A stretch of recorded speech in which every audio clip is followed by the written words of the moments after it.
Hello good morning students. आज की ये जो हमारी वीडियो बन रही है वो काफ़ी समय के बाद बन रही है क्योंकि मैं थोड़ा सा बिजी हो गया था। तो लास्ट वीडियो जो थी मैंने छोड़ी थी वो प्रेजेंट इंडेफिनिट टेंस को लेकर हुई थी।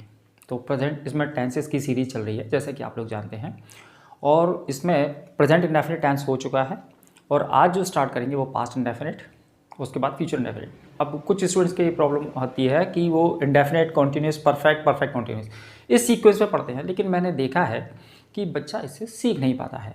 तो मैंने थोड़ा सा पैटर्न चेंज किया है कि पहले हम तीनों के इंडेफिनिट करेंगे, प्रेजेंट, फिर पास्ट, फिर फ्यूचर। ये थोड़े से कंफर्टेबल भी होते हैं और स्टूडेंट्स इसको जल्दी समझ भी लेते हैं। ठीक है, तो हम इसको करना स्टार्ट करते हैं।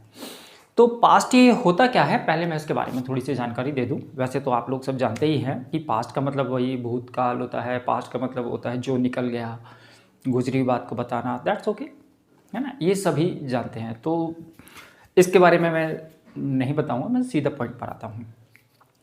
पास्ट इंडेफिनिट को समझने के लिए स्टूडेंट्स की जो मेन प्रॉब्लम होती है, मैं डायरेक्टली उस पर पहुँचता हूँ। तो स्टूडेंट्स की जो प्रॉब्लम होती है वो प्रॉब्लम होती है कि पास्ट सिंपल सेंटेंसेस क्या होते हैं, पास्ट इंडेफिनिट टेंसेस क्या होते हैं। तो ध्यान से समझ लीजिए मेरी बात को कि पास्ट इंडेफिनिट जो टेंस होता है उसके दो नाम होते हैं। इस तरह से समझिए आप, ये पास्ट इंडेफिनिट जो होता है उसके दो नाम होते हैं कि पास्ट सिंपल भी वही होता है, पास्ट इंडेफिनिट भी वही होता है। ठीक है, और एक और टेंस होता है जो पास्ट में होता है, दोनों की पहचान सेम होती है ना, लेकिन वो पास्ट इंडेफिनिट टेंस होता है। ठीक, तो इसको हम एनालिसिस कैसे करेंगे, समझ में कैसे आएगा। जैसे कि एक एग्जांपल लिया मैंने, पहचान ली। जैसे पास्ट की पहचान होती है, आप कई बुक में देखना होगा, था, थी, थे, ये पहचान होती है, दैट्स ओके। लेकिन ये पास्ट इंडेफिनिट में और पास्ट सिंपल में दोनों में यूज होता है। तो कौन सा था कैसे यूज करना है, कब हमें वर्ब यूज करनी है सेकंड फॉर्म और कब हमें वॉज वर्ब यूज करना है, ये ही मेन प्रॉब्लम होती है जो बच्चों को समझ में नहीं आती है, जहां तक मुझे लगता है। चलिए इसको मैं आपको एग्जाम्पल से समझाता हूं। देखिए जैसे कि पास्ट है, पास्ट, पास्ट लिखा हुआ है, पास्ट सिंपल, और इसके दो नाम है, पास्ट इंडेफिनिट भी होता है और ये पास्ट सिंपल भी होता है। सिंपल भी लिख सकते हैं आप इसको। ठीक है, दोनों में ध्यान से देखिए, दोनों में था लिखा हुआ है, था, थी, है ना। लेकिन ये बच्चों पास्ट इंडेफिनिट टेंस और ये पास्ट सिंपल है, यानी कि इसको बनाने का जो स्ट्रक्चर होगा वो अलग होगा और इसको बनाने का जो स्ट्रक्चर होगा वो अलग होगा। अब बच्चों के मन में ये आता है पास्ट का मतलब होता है वॉज और वर, पास्ट का मतलब हुआ सिर्फ वॉज और वर, लेकिन ऐसा नहीं होता है। तो पहले मैं ये बता दूं कि ये दोनों में अंतर होता क्या है। तो ध्यान से सुनिए, इसमें जो मेन अंतर होता है वो होता है एक्शन वर्ब का। अब ये एक्शन वर्ब क्या होती है तो वो समझ लीजिए। एक्शन को हिंदी में कहते हैं काम का होना। जब कोई काम हो रहा होगा, है ना, काम बताने वाली वर्ब होंगी तो वो टेंसेस की कैटेगरी में आएंगी, इस कैटेगरी में जाएंगे, वो वर्ब होगी उसमें। और जिसमें कोई वर्ब नहीं दी हो वो सिंपल सेंटेंसेस होते हैं। सिंपल सी बात है, जहां पर एक्शन वर्ब दी होगी तो वहां पर एक्शन हो रहा होगा, और जिसमें एक्शन वर्ब नहीं दी होगी तो उसमें हमें सिर्फ एक इंफॉर्मेशन मिल रही होगी।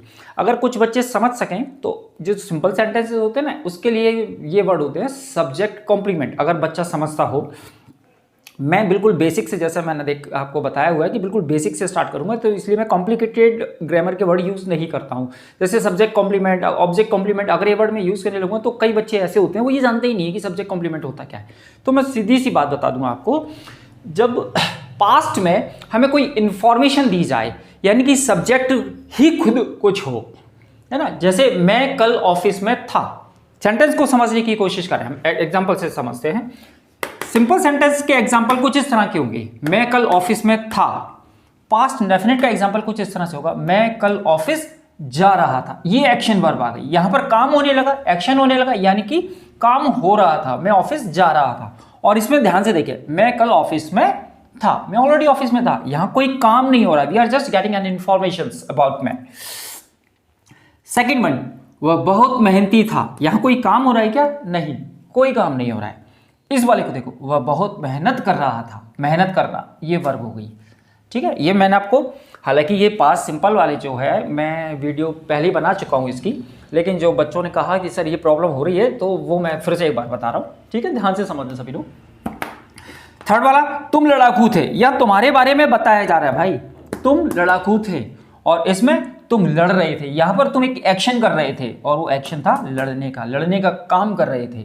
इसमें वह मेहनत कर रहा था, मेहनत करने का काम कर रहा था, और यहां पर मैं ऑफिस जाने का काम कर रहा था। यहां पर ये तीनों सब्जेक्ट काम कर रहे हैं और यहां पर इन तीनों सब्जेक्ट के बारे में बताया जा रहा है, ठीक है, ये सब्जेक्ट कॉम्प्लीमेंट है इसमें, और यहां पर एक्शन वर्ब है। समझ रहे हैं? आ रहे हैं? आई होप कि समझ में आ रहा होगा। जो सिंपल सेंटेंस होते हैं वो वॉज और वर्ब, ये मैं आपको पहले बता चुका हूं, एक बार फिर से बता देता हूं। वॉज आई और सिंगुलर के साथ वॉज, और यू और प्लूरल के साथ वर लगेगा, ठीक है। तो ये हो जाएगा, मैं कल ऑफिस में था, आई वॉज, और मे के लिए in office yesterday, I was in office yesterday. Second वाला, वह बहुत मेहनती, और ये किस तरह से बनेगा, मैं कल ऑफिस जा रहा था, आई वॉज, ध्यान से देखिए, आई वॉज, ये भी आई वॉज। जब वॉज वर्ब के बाद, कि मैंने क्या कर दिया, मैंने शायद पास्ट सिंपल का मैंने एग्जाम्पल ही गलत लिखे हुए, किसने लिखे थे एग्जाम्पल? मैं ऑफिस जा रहा था, मैं कल ऑफिस जा रहा था, नहीं भैया ये तो पास्ट कॉन्टिन्यूस में पहुंचा दिया तुमने। मैं कल ऑफिस गया था, वह बहुत मेहनत करता था, तुम लड़ते थे। देखो ध्यान से, ये भी पहचान वही है, ये भी पहचान वही है, ठीक है ना। मैं कल ऑफिस गया था, याद रखिए इसकी भी पास्ट इंडेफिनिट की बहुत कहानियां होती है। ये अभी बेसिक से स्टार्ट कर रहा हूं, थोड़ा सा एडवांस लेवल तक लेकर चलेंगे इसको अपन। मैं कल ऑफिस गया था, तो इसमें सब्जेक्ट के बाद सेकंड फॉर्म, ये देखिए गया, ये वर्ब आ रही है इसमें, मेहनत करना इसमें वर्ब आ रही है, लड़ना इसमें वर्ब आ रही है, ठीक है ना। तो सब्जेक्ट के बाद जब सेकंड फॉर्म आ जाएगी तो वो पास्ट इंडेफिनिट टेंस होता है। इंग्लिश में आप इस तरह से पहचानेंगे इसको, ठीक है, समझ में आ गया। ये वाला था, ये वाला था, मैं कल ऑफिस में था, मैं कल ऑफिस गया था, ये सेंटेंस में अंतर होता है। ये वाला था अलग है, ये वाला था अलग है। ये वर्ब के साथ आ रहा है तो पास्ट इंडेफिनिट हुआ, और इसमें वर्ब नहीं है तो ये सब्जेक्ट कॉम्प्लीमेंट यानी कि सिंपल पास्ट हुआ। तो इसमें हम वॉज वर्ब का सहारा लेंगे, और इसमें सब्जेक्ट के बाद second form, I went to office, I went to office yesterday, ठीक है सब। अच्छा, सेकंड फॉर्म का एक चीज अच्छी ये भी है कि सब्जेक्ट चाहे आपका सिंगुलर हो या सब्जेक्ट प्लूरल हो, आपको सभी के साथ सेकंड फॉर्म लगानी है, और वो भी पास्ट इंडेफिनिट के एफर्मेटिव में, नेगेटिव इंटरोगेटिव में ये फर्स्ट फॉर्म हो जाती है। पूरी इंग्लिश में हम जितनी भी इंग्लिश सीखेंगे, केवल पास्ट इंडेफिनिट का सिंपल सेंटेंस यानी एफर्मेटिव सेंटेंस ही इस तरह का होता है जिसमें सेकंड फॉर्म आती है, और पूरी इंग्लिश में सेकंड फॉर्म का यूज़ कहीं नहीं होता। अगर ये पास्ट इंडेफिनिट का सेकंड फॉर्म एफर्मेटिव नहीं होता तो सेकंड फॉर्म शायद इंग्लिश में होती ही नहीं, ऐसा समझ लीजिए। वह बहुत मेहनती था चूंकि लड़का है, थी होता तो शी हो जाता। ही वॉज, यहां पर हमें एक इंफॉर्मेशन मिल रही है उसके बारे में, he was very diligent, hard working कुछ भी कह लीजिए, ही वॉज वेरी डिलीजेंट, और वह बहुत मेहनत कर रहा था तो ही वॉज, अरे यार क्या है उल्टा सीधा हो रहा है, वह बहुत मेहनत करता था, पास्ट इंडेफिनिट घुस गया मेरे दिमाग में, वह बहुत मेहनत करता था, पास्ट इंडेफिनिट सब्जेक्ट के बाद सेकंड फॉर्म ले रहा है हमें। ही वर्क, फर्स्ट फॉर्म हो गई, second form, he worked hard very much, ठीक है। तुम लड़ते थे, यू फॉट, याद रखना इसमें थोड़ा सा स्टार बना लो, ये एक से और बन जाएगा। तुम लड़ते थे या तुम लड़े। अब इसको देखो, तुम लड़ाकू थे यानी कि तुम्हारे बारे में इंफॉर्मेशन, तो यू के साथ आएगा वर, यू वर क्वेरलसम, रैंगलर, अमेजन, कुछ भी वर्ड यूज कर सकते हो आप, ठीक है ना, फाइटर भी कर सकते हो, बिल्कुल सही, ठीक है। यू वर क्वेरलसम, यहां पर सब्जेक्ट के बारे में जानकारी दी जाती है, और पास्ट इंडेफिनिट में सब्जेक्ट कोई काम करता है। ये अंतर होता है इन दोनों सेंटेंसेस में।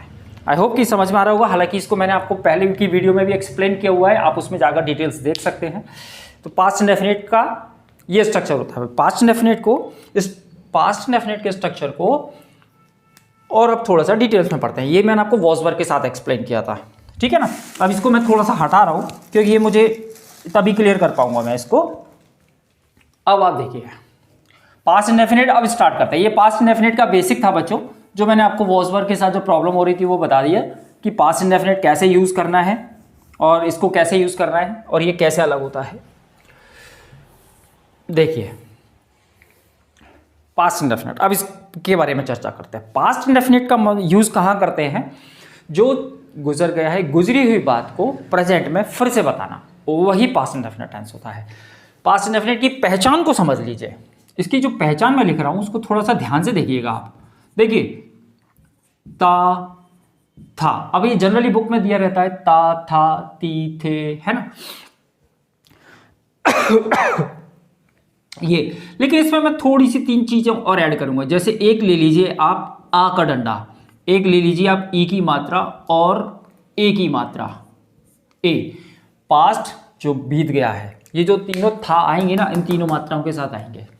ज्यादातर इसमें ये रहता है या, ज्यादातर इस तरह से। मैं कल ऑफिस गया था हटा दीजिए, मैं कल ऑफिस गया और मैंने देखा, इस तरह के सेंटेंस होते हैं। ठीक है, वह बहुत मेहनत करता था, उसने बहुत मेहनत की, ये भी हो सकता है बड़ी की मात्रा जब उसने बहुत मेहनत की लेकिन वो आईपीएस ऑफिसर नहीं बन पाया।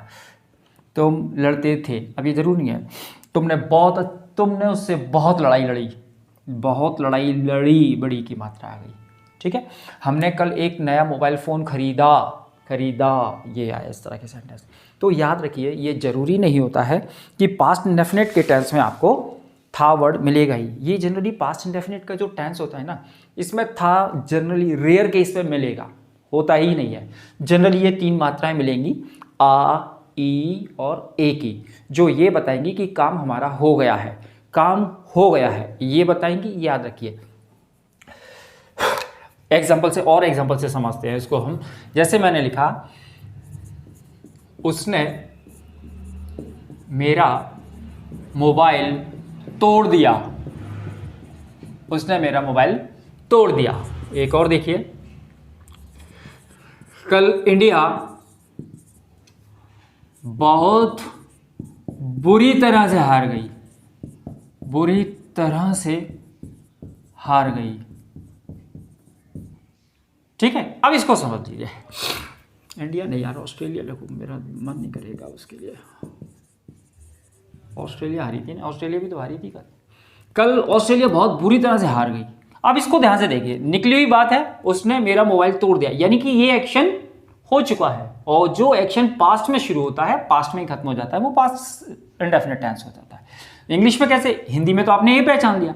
इंग्लिश है, suppose you are reading novel and if you find a simple past indefinite tense, then how would you identify this one is the sentence of past indefinite? So after subject you will have the second form, means just few minutes before I told you, if you have the second form of the subject verb in your sentence after just subject, it means that is past indefinite. Past indefinite tense is the only tense which has the second form of the verb, otherwise you will never have second form of the verb in English. Okay, तो आपको समझ में आया कि English में आप पहचानेंगे subject के बाद सेकंड फॉर्म इस तरह से। उसने, अब चूंकि यहाँ पे जेंडर क्लियर नहीं है तो उस केस में हम ही को लेते हैं। ही तोड़ दिया, ब्रेक यानी तोड़ना, उसकी सेकंड फॉर्म ही ब्रोक। क्या तोड़ दिया? My mobile, he broke my mobile. और कुछ? उसने मेरा मोबाइल तोड़ दिया। ठीक है, ही ब्रोक माय मोबाइल। ये देखिए, ये रहा हमारा सब्जेक्ट और ये रही वर्ब की सेकंड फॉर्म। हिंदी में आप इससे पहचान सकते हैं और इंग्लिश में after subject second form of the verb. कल ऑस्ट्रेलिया बहुत बुरी तरह से हार गई, तो Australia lost, lose in a second, lose first form, second form, lost badly yesterday, Australia lost badly yesterday। आया समझ में? ये पास्ट इंडेफिनिट का एफर्मेटिव सेंटेंस हो गया। अब वही एक सेंटेंस इंग्लिश में 4 तरह से बनता है बच्चों, एफर्मेटिव, नेगेटिव और इंटरोगेटिव। अब हम उस पर आते हैं, नेगेटिव इंटरोगेटिव पर आते हैं। अच्छा, कर लीजिए, नोट कर लीजिए फटाफट।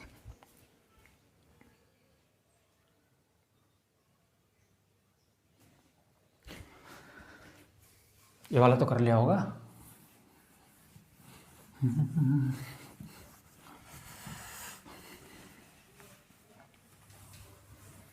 चलो इसको मैं लिखा रहने देता हूं। अब आते हैं इसके नेगेटिव पर।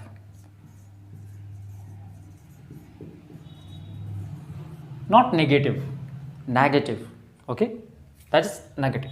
नेगेटिव में हम क्या करते हैं, इसमें अब आएगा स्ट्रक्चर, पहले सब्जेक्ट होगा, फिर did not, then first form of the verb. Remember, आपको पास्ट इंडेफिनिट के सिर्फ एफर्मेटिव में ही सेकंड फॉर्म का यूज करना है और नेगेटिव इंटरोगेटिव में ये फर्स्ट फॉर्म हो जाती है। बस इतना सा ध्यान रखना, बाकी everything is same, no changes, same placement होगी, सेम पहचान होगी इसकी, सेम स्ट्रक्चर होगा, बस डिड नॉट हो जाएगा। और ये डिड नॉट चाहे सब्जेक्ट सिंगुलर हो चाहे सब्जेक्ट प्लूरल हो, कोई भी सब्जेक्ट हो, सभी के साथ डिड नॉट का यूज करना है आपको, और वर्ब की फर्स्ट फॉर्म देन ऑब्जेक्ट, है ना। एग्जाम्पल से समझते हैं हम इसको।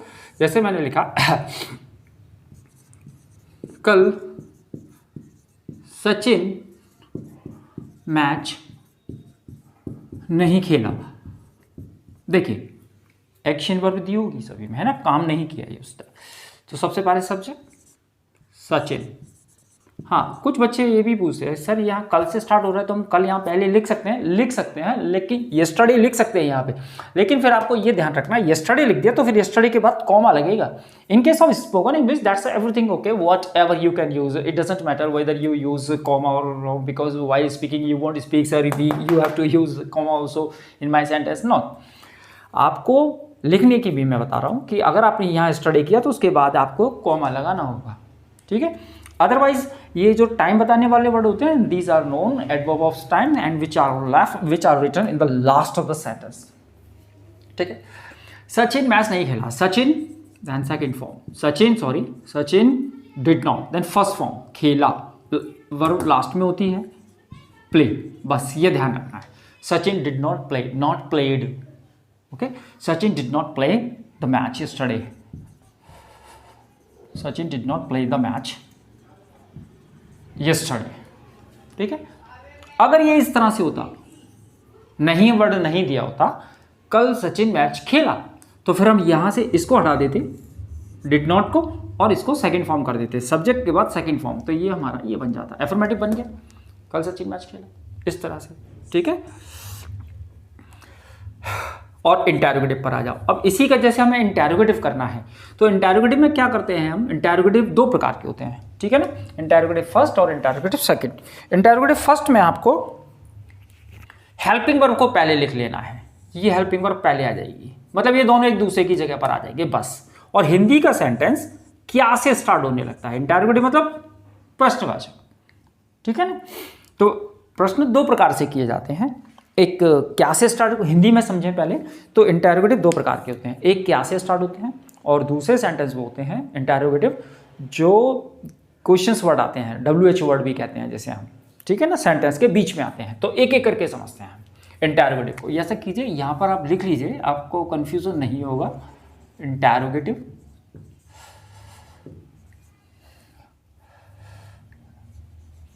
इंटरोगेटिव, ठीक है। अब इसको आपको डिड को यहाँ कर दो और सब्जेक्ट को यहाँ कर दो और एवरीथिंग इज सेम, डिड ये आ गया और इसकी जगह आ गया सब्जेक्ट, बस। अब ये नॉट एक्चुअली में क्यों लिखा हुआ है, कभी कभी सेंटेंस से इंटरोगेटिव नेगेटिव होता है, उसके लिए ये है। तो जो इंटरोगेटिव फर्स्ट है, ये इंटरोगेटिव फर्स्ट, ठीक है, ये इंग्लिश में हमेशा क्या से स्टार्ट होता है, पहचान वही रहेगी लास्ट में, है ना। जैसे मैंने लिखा क्या आपने उसको डांटा था, क्या आपने उसको डांटा था, या क्या आपने उसको डांटा, इस तरह के। तो ध्यान याद रखिए, क्या जब हिंदी सेंटेंस के बीच में आता है तो वो इंटरोगेटिव फर्स्ट होता है और उसकी इंग्लिश कभी नहीं बनाते। बच्चा यहीं इसकी इंग्लिश बना देता है, यस्टरडे कर देता है, सॉरी व्हाट कर देता है, जो कि गलत होती है। जब इंटरोगेटिव फर्स्ट हम कर रहे हों और हिंदी का सेंटेंस हमेशा फिर क्या से स्टार्ट होगा, तो उसमें हम क्या की इंग्लिश नहीं बनाते, उसमें हम उस टेंस की हेल्पिंग वर्ब को पहले लिखते हैं। तो इसमें हेल्पिंग वर्ब क्या है, पास्ट इंडेफिनिट टेंस की हेल्पिंग वर्ब, डिड, ये दिया हुआ है तो डिड, ठीक है। आपने, यू, डिड यू, अब इसके बाद है नॉट, नॉट इसमें दिया हुआ है। नॉट हम तब लिखते हैं जब यहाँ पर नेगेटिव और इंटरोगेटिव दोनों होता है। क्या आपने उसको नहीं डांटा था, इस तरह का सेंटेंस होता है तो हम यहाँ नॉट लिखते हैं। अभी नॉट नहीं है तो हम स्किप करेंगे, आगे बढ़ जाओ। वर्ब स्कोल्ड, डांटने को स्कोल्ड, उसको यू, क्या आपने उसको डांटा था? डिड यू स्कोल्ड हिम, उसको है डिड यू स्कोल्ड हिम, ठीक है। अगर ये इस तरह से होता क्या आपने उसको नहीं डांटा था, तो फिर क्या हो जाता? डिड यू, सब्जेक्ट के बाद नॉट, सब्जेक्ट के बाद नॉट होता, तो did you not scold him, यहां नॉट लग जाता, या फिर नॉट इसके साथ में आ जाता और शॉर्ट फॉर्म में लिखा जाता वो डिडंट यू स्कोल्ड हिम, ठीक है। ये मैं आपको पहले भी बता चुका हूं। अब आ जाओ इंटेरोगेटिव सेकंड पर। इंटेरोगेटिव सेकंड में हमें कुछ नहीं करना है, इंटेरोगेटिव सेकंड कर दिया मैंने, यही सेम स्ट्रक्चर लिखा हुआ है, बस आगे आपका क्वेश्चन वर्ड लग जाएगा। WH वर्ड भी कह सकते हैं, कुछ लोग इसको WH वर्ड कहते हैं, तो वो WH वर्ड भी इसको लिख सकते हैं, क्वेश्चन वर्ड WH वर्ड, ठीक है ना। हाँ बिल्कुल, इंटेरोगेटिव प्रोनाउन भी होता है इनका नाम। तो इंटेरोगेटिव ये क्वेश्चंस वर्ड, वही जो WH वर्ड क्यों कहते हैं इनको, क्योंकि ये WH से स्टार्ट होते हैं हमेशा, कब, क्यों, कहाँ, कैसे, इनकी इंग्लिश सेंटेंस के बीच में आ जाएगी, तो वो डिड से पहले उसकी इंग्लिश बनाना है आपको, बस बाकी का पूरा स्ट्रक्चर यही। अब क्या से सेंटेंस से स्टार्ट नहीं होगा, जैसे आपने उसको क्यों डांटा, आपने उसको क्यों डांटा। अब ध्यान से देखिए, ये भी इंटेरोगेटिव है, इंटेरोगेटिव मतलब प्रश्नवाचक, इसमें भी प्रश्न किया जा रहा है कि आपने उसको क्यों डांटा। अब इसमें आपने उसको क्यों डांटा, है ना, आपने उसको क्यों डांटा, ये सेंटेंस है आपका। तो ध्यान देखिए, ये क्वेश्चन वर्ड आ गया बीच में, तो सबसे पहले हम इस क्वेश्चन वर्ड की इंग्लिश बनाएंगे। पहले ये वाई, उसके बाद फिर यही वाला structure, why did, subject subject, आपने means you, why did you scold him. अब देखिए इन दोनों में डिफरेंस किस चीज का है, सिर्फ क्वेश्चन वर्ड का। देखिए did you scold him, did you scold him, और क्वेश्चन वर्ड बीच में आ जाता है, तो बस पहले क्वेश्चन वर्ड आ जाता है, बाकी स्ट्रक्चर वही रहता है। और अगर इसमें भी नॉट लगा हुआ है तो वही सब्जेक्ट के बाद नॉट रहेगा, everything will be same, there will be no change. Is that clear? चलिए यहां तक बात तो समझ आ गई होगी शायद आपको, ठीक है। पास्ट इंडेफिनिट टेंस का ये स्ट्रक्चर हुआ, ये तो बेसिक सी जानकारी हो गई पास्ट इंडेफिनिट की, ठीक है। अब मैं आपको कुछ चीजें बता देता हूं, जैसे मैं आपको बता देता हूं, जैसे पास्ट इंडेफिनिट टेंस के लिए अगर ये स्ट्रक्चर दिया हो, इट इज टाइम, ये वर्ड दिया हो, इट इज टाइम या it is high time, it is high time, ये वर्ड दिए हो, और उसके बाद अगर सब्जेक्ट दिया हो बच्चों, तो याद रखना वो भी पास्ट इंडेफिनिट टेंस में कन्वर्ट होता है। इट इज टाइम या इट इज हाई टाइम, अगर ये वर्ड दिए हो और इनके बाद में सब्जेक्ट होना चाहिए, तो उसके बाद हमेशा सेकंड फॉर्म आती है। सेकंड फॉर्म मतलब पास्ट इंडेफिनिट टेंस आता है। कुछ इस तरह से समझ से, जैसे मैंने लिखा it is time you worked hard, it is time you worked hard. एक और देखें, इट इज टाइम या इट इज हाई टाइम भी कर सकते हैं, ही केम टू माई होम, इस तरह के सेंटेंस। तो ये देखिए, ये भी पास्ट में ही बनते हैं, ठीक है। एक ये छोटी सी बात थी, एक और छोटी सी बात है, आप चाहें तो इसको important facts of past indefinite इस तरह से स्ट्रक्चर लिख लें, important facts of past indefinite, इसे नंबर 1 दे दें, इसे नंबर 2 दे दें।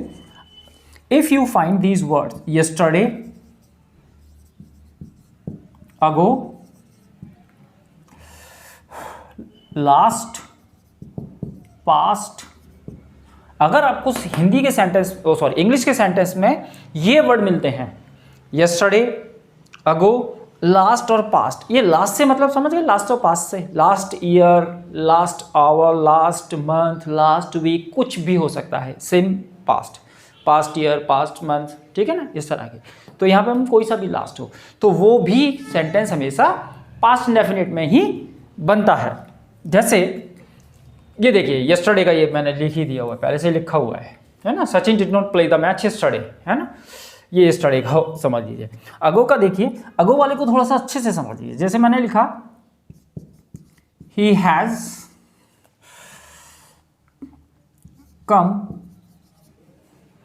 इन ग्वालियर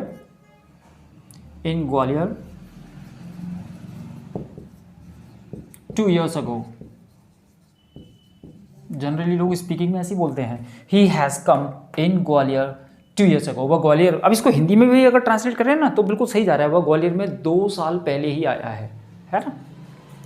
लेकिन according to English grammar that is absolutely wrong, because if you have this word ago, it means ये सेंटेंस पास्ट इंडेफिनिट में बनेगा और फिर हमारा ये वर्ड हट जाएगा यहाँ से और ये सब्जेक्ट के बाद ये सब्जेक्ट, तो फिर इसे हम सेकंड फॉर्म बनाएंगे तो ये कम की सेकंड फॉर्म केम हो जाएगा।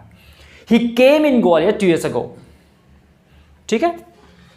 अगर यहां पर होता ही केम इन ग्वालियर लास्ट ईयर, ही केम इन ग्वालियर पास्ट 3 months, इस तरह से अगर ऐसे ये वर्ड दिए हो तो वो सेंटेंस भी पास्ट इंडेफिनिट में ही बनता है। आ गया समझ में आप लोगों को? ठीक है, ये वाले 2 पॉइंट्स हैं जो आपको ध्यान में रखने हैं। अच्छा, आपने एक क्वेश्चन पूछा था, मैं उसके बारे में और आपको थोड़ा सा बता देता हूँ। हाँ बिल्कुल, वही मैं उसके बारे में डिस्कस करने जा रहा हूँ, मुझे याद है, यू डोंट वरी। जैसे एक क्वेश्चन ये है, जैसे इन्होंने मुझसे पूछा था कि क्या उसने काम किया, क्या उसने, एक सेंटेंस ये है, उसने क्या काम किया ऐसे लिखिए। हाँ ठीक है, आप ध्यान से देखिए, ये दोनों सेंटेंस को करिए, मैंने अभी आपको एक्सप्लेन किया है। चलो, you all have 30 seconds. Within 30 seconds you have to solve both the questions. 30 seconds only.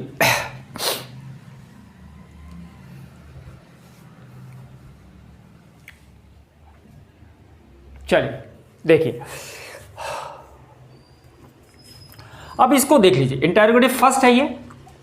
अभी मैंने आपको बताया था कि जो सेंटेंस क्या से स्टार्ट होते हैं, अभी लिखा था, देखिए अभी मिटाया ये इस तरह से, जो सेंटेंस क्या से स्टार्ट होते हैं वो इंटरोगेटिव फर्स्ट होते हैं। ये था हमारा, है ना, अभी आप देख सकते हैं जो इंटरोगेटिव सेंटेंस क्या से स्टार्ट होते हैं वो इंटरोगेटिव फर्स्ट होते हैं, और इंटरोगेटिव फर्स्ट में हेल्पिंग वर्ब से, उसी टेंस की हेल्पिंग वर्ब से सेंटेंस को स्टार्ट करते हैं, ना कि क्या की इंग्लिश बनाकर। ठीक है, तो इसकी हेल्पिंग वर्ब ये थी did he do the work, and question mark, did he do the work, ये हो गया।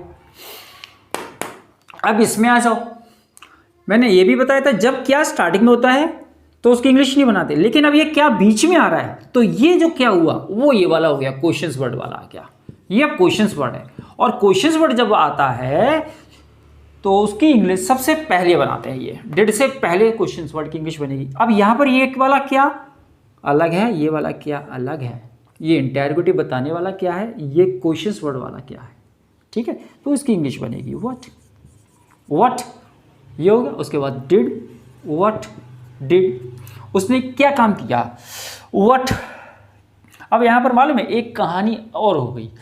अब इसने क्या काम किया, ये क्या काम, ये दोनों वर्ड एक साथ आएंगे इसमें। What work did he do, what work did he do.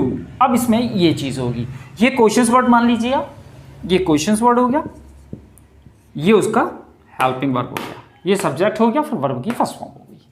Not इसमें दिया नहीं इसलिए नॉट नहीं लिखा। What work did he do, समझ में आ गया?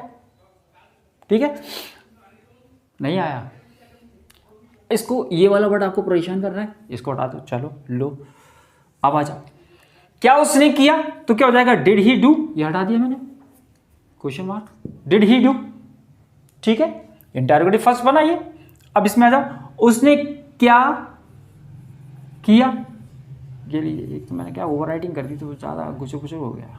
ये उसने क्या किया, क्या बीच में आ गया, तो व्हाट डिड ही डू। ये डू वर्ब नहीं होती, do did done action verb, ये एक्शन वर्ब होगी तभी तो पास्ट इंडेफिनिट होगा, ये एक्शन वर्ब नहीं होगी। अब ये व्हाट डिड ही, ये फिर सेंटेंस ही इनकम्प्लीट हो जाएगा। समझ में आ रही है ना? पास्ट इंडेफिनिट का स्ट्रक्चर क्या है, ये रहा है। आप स्ट्रक्चर देखिए ना, वर्ब की फर्स्ट हो, अगर ये वर्ब आपने कहा ये कैसे आए, अब वर्ब ही नहीं होगी तो फिर वो पास्ट इंडेफिनिट टेंस ही नहीं बनेगा, फिर वो उसमें चला जाएगा पास्ट सिंपल वाली कैटेगरी में, और फिर वहाँ पर डिड नहीं आएगा, वॉज वर आएगा, फिर वो सब्जेक्ट कॉम्प्लीमेंट आएगा उसके बाद, है ना, पूरी कहानी बदल जाएगी उससे। तो वही चीज़ तो स्टार्टिंग में मैंने आपको बताने की कोशिश की थी, है? एक बार आप और समझ लीजिए, ठीक है, आगे इतना समझ में। तो भैया ये था हमारा पास्ट इंडेफिनिट, मैंने बताने की कोशिश की है। Now the question comes for those students who are preparing for competitive examinations and spoken English. And in spoken English, whatever I have just explained you, it was the portions for those students who are preparing for competitive examinations. Now question comes, so how to prepare those students who want to learn how to speak in English. If you want to learn how to speak in English, and if you want to cover up past indefinite tense, so past indefinite tense can be covered by only taking practice. First you have to take practice. How you have to take practice? So let me tell you. So first you have to mug up all the verbs, so as many verbs as you can. It depends on your capacity. Suppose that if you have learnt around 20 or 30 verbs, so it depends on you, because every finger is not the same, so each and everybody has a different intellectuality, different mindset. So it depends on you, according to your time, how much time you can give for English. So it depends on you.